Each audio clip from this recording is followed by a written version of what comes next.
Flowers are budding, but some federal lawmakers are thinking about snow. Senator Chuck Schumer wants the Federal Emergency Management Agency to change its policy for reimbursing local governments after snowstorms. 7 News reporter Lexi Bruning spoke with local officials who say the funds would have come in handy, especially looking back to the blizzard of 2022. In November 2022, and again that year in December, the North Country got slammed with snow. You couldn't park.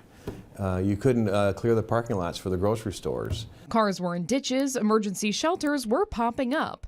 Between the two storms, Watertown spent hundreds of thousands of dollars. It looks like we had about $340,000 of additional costs that we would have normally incurred over a winter. So we did go to FEMA and the federal government to ask for assistance, but were denied. New York Senator Chuck Schumer is renewing a call to the Federal Emergency Management Agency to change its rules for reimbursing local governments for snowstorm recovery. Penning a letter to FEMA Administrator Deanne Criswell, Schumer argues while federal disaster declarations for rain and flooding are based on the amount of damage done, a snowstorm is based on if it is worse than any prior snowstorm in that same area. In Ogdensburg, it wasn't snow, but major winds that contributed to a majority of the damage during the blizzard of 22 between December 23rd and 26th.